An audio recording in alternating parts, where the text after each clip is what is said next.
The disappeared civilization of humans, which includes the player, is one of the Minecraft topics that still keeps many mysteries to this day. We can only guess how people lived before, what they did, or who they fought against. The latest game snapshots reveal a bit more light in all this darkness. One of the new items added to Minecraft in this version is the spear, which can be made from different materials, just like most of the tools we use.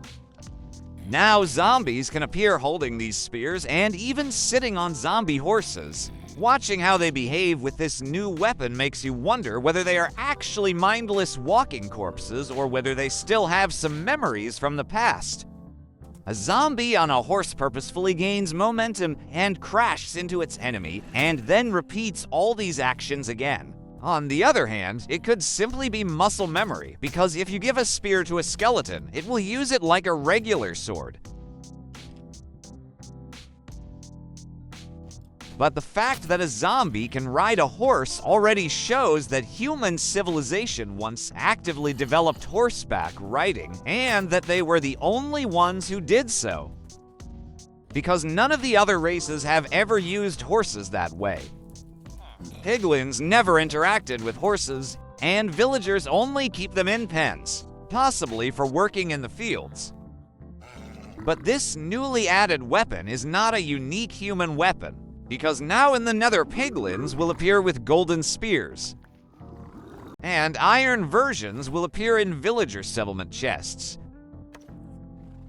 Let's go through the timeline of the development of this weapon among humans. The simplest wooden versions of spears appear in jungle temples, some of the oldest structures in the game, which were most likely built by humans. Since the weapon was made of wood, we can say that humans were only at the beginning of their development.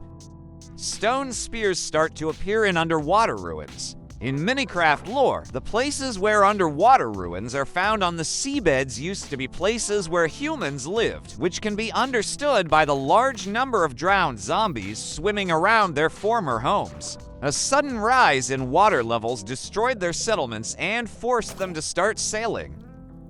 The use of stone tools for humans is normal, because stone swords were what humans used during the war with piglins in the Nether. We can see stone swords in the hands of former allies of our player, and they hold them even after death. On ships, humans were already using iron versions of spears. From the materials they buried in treasures, we can see that they were actively developing metallurgy and mining valuable resources, which made them very close to the creation of diamond tools. Iron spears on ships were used against guardians who attacked the ships because they had stolen the heart of the sea, which the guardians protected. From the remains of ships, we can see that battles between them happened often. But we will talk more about the sea creatures in the next videos. Diamond spears appear in the last shelters of humans, on ships and in end cities far beyond the usual world in the end. At that time, humans were actively exterminating dragons, which is why we can see dragon heads on every ship. A spear in these battles was a very convenient weapon because its damage increases with the speed of the user.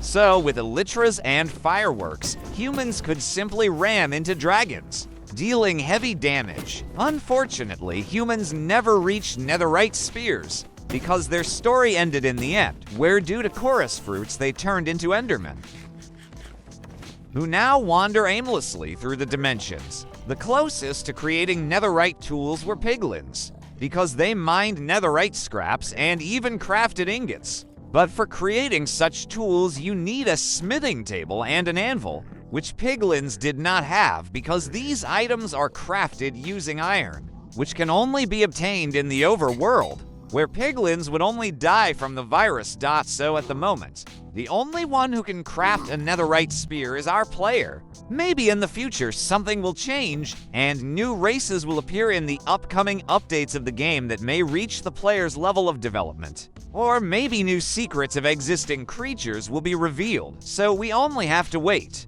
And what do you think about the new weapon added to Minecraft? Write your thoughts in the comments. I will definitely read each of them. Also, support the author with a like and a subscription so you don't miss new interesting theories or facts about the beloved game. Thank you for watching my video and see you soon.